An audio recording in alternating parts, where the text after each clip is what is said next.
What should move forward in time with me, and what should be let go as if it's dead wood.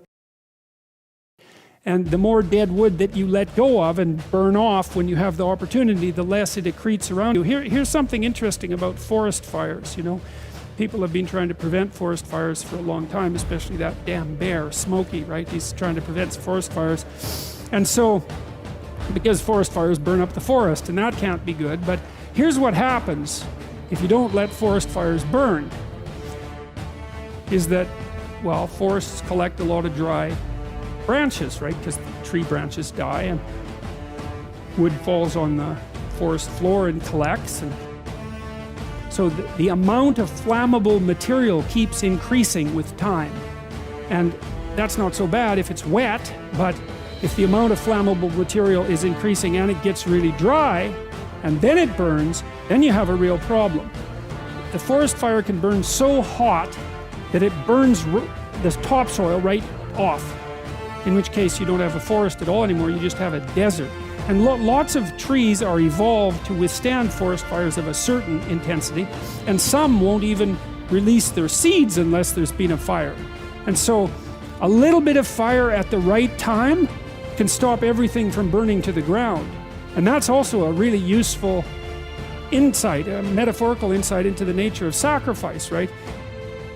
I remember once I was trying to teach a particularly stubborn student about how to write. And she had written a number of essays in university and got universally walloped for them. And the reason for that was she couldn't write, really, at all. And she was being very annoying about it, very recalcitrant, very, very unwilling to listen. That was a pearls before swine thing, you know. And at one point she said, I can write perfectly well. The university professors just don't like my style. You know, and I thought, what the hell's with you? You can't even write, and you think you have a style. And not only do you think...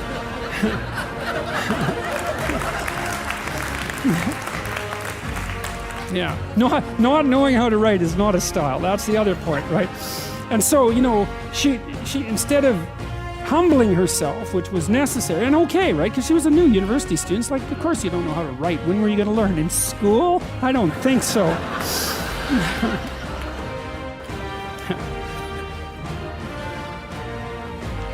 So she had this, you know, this style issue, and it just didn't go anywhere at all. It's also a lot easier to let go of something when you're deciding to let go of it, because you've decided yourself that you're done with that. It's a weak part of you. It needs to disappear. You do that yourself, it's much better and much easier than it is if it's taken away from you forcibly, in which case you're very much likely to fight it. There's another interesting thing here, a motif that runs through the entire Bible. It's a very, very powerful motif. And it's partly associated with this idea of walking with or walking before God. And, you know, in the New Testament, Christ says something like, thy Father's will be done. And he means that will should be done through him.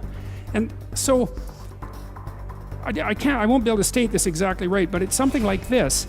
You know, a lot of what people regard as their own personalities and are proud of about their own personalities aren't their own personalities at all. They're useless idiosyncrasies that differentiate them trivially from other people. They have no value in and of themselves. They're more like quirks. In terms of letting things burn off, yeah, well, so she was proud of her insufficiency. That's arrogance, right? That's not humility. It's self-deception and arrogance. To be proud of your insufficiency, that's a very foolish thing. And that means to cling to the parts of you that are dead. Of course, that's also what God tells Abraham, right? He says to be perfect, to pick an ideal that's high enough, and you can do this. The thing that's interesting about this, I think, is you can do it more or less on your own terms. You have to have some collaboration from other people, but you don't have to pick an external ideal. You can pick an ideal that fulfills the role of ideal for you. You can say, okay, well, if things could be set up for me the way I need them to be, and if I could be who I needed to be, what would that look like?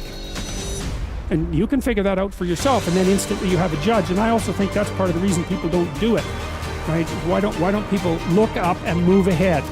And the answer is, well, you know, You start formulating an ideal, you formulate a judge, it's pretty easy to feel intimidated in the face of your own ideal. That's what happens to Cain versus Abel, for example. Then it's really easy to destroy the ideal instead of to try to pursue it, because then you get rid of the judge.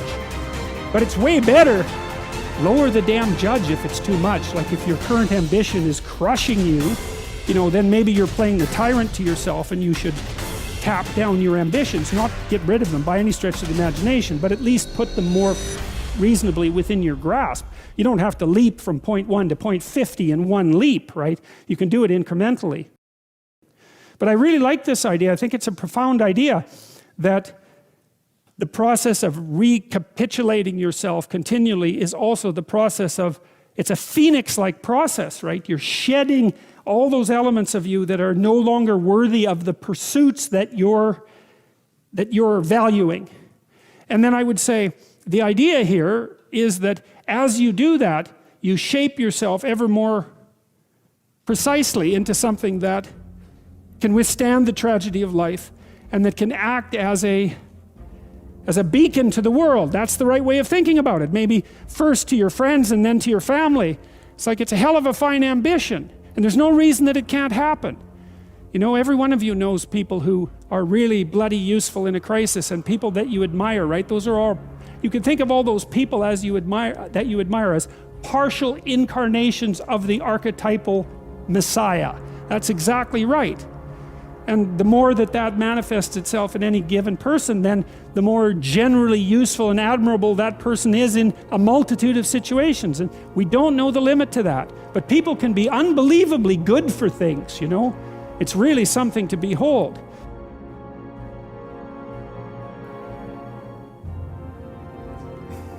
Okay, I'll tell you another little side story here. I was reading about Socrates today, and I was reading about Socrates' trial. He was tried by the Athenians for corrupting, for failing to worship the correct gods and corrupting the youth of Athens by teaching them stuff and asking them questions, which is a great way to corrupt people. And so he knew the trial was coming.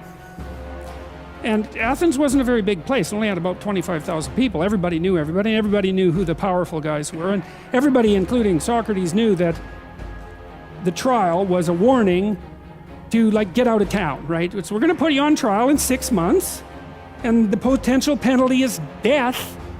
Got that? It's so Socrates had a chat with his compatriots, and they were contemplating fair means and foul to set up a defense for him so that he could, or to leave, so that he could not be tried and put to death. And he decided that he wasn't going to do that. And he also decided that he wasn't going to even think about his defense. And he said why, and this is quite an interesting thing. He said why. He told one of his friends that he had this voice in his head, a daemon, a spirit, something like that, that he always listened to, and that was one of the reasons he was different from other people, because he always listened to this thing. It didn't tell him what to do, but it told him what not to do. It always told him what not to do.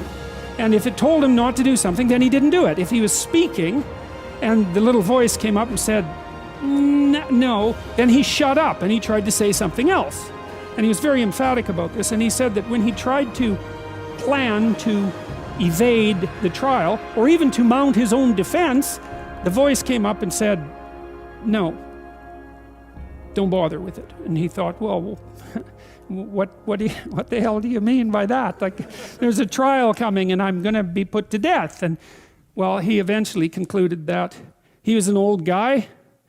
The next 10 years, he was in his 70s, perhaps. The next 10 years weren't going to be that great for him. He got a chance, maybe the gods were giving him a chance just to bow out, to put his affairs in order, to say goodbye to everyone, to avoid that last descent into catastrophe, which might have been particularly painful for a philosopher, and to walk off the world on his own terms, something like that. The point I'm making with that is that Socrates attended to this internal voice that at least told him what not to do, and then he didn't do it. And of course, Socrates was a very remarkable man, and we still hear about him today, and we know that he existed and all of those things. And so, back to the walking with God idea. as you elevate your aim, you create a judge at the same time, right? Because the new ideal, which is an ideal you, even if it's just an ideal position that you might occupy, even if it's still conceptualized in that concrete way, that becomes a judge because it's above you, right? And then you're terrified of it, maybe. That's why you might be afraid when you go start a new job, right? Because this thing is above you and you're terrified of it and it judges you. And that's useful because the judge that you're creating by formulating the ideal tells you what's useless about yourself, and then you can dispense with it. And you want to keep doing that, and then every time you make a judge that's more elevated, then there's more useless you that has to be dispensed with. And then if you create an ultimate judge, which is what the archetypal imagination of humankind has done, say, with the figure of Christ, because if Christ is nothing else, he is at least the archetypal perfect man and therefore the judge. You have a judge that says, get rid of everything about yourself that isn't perfect.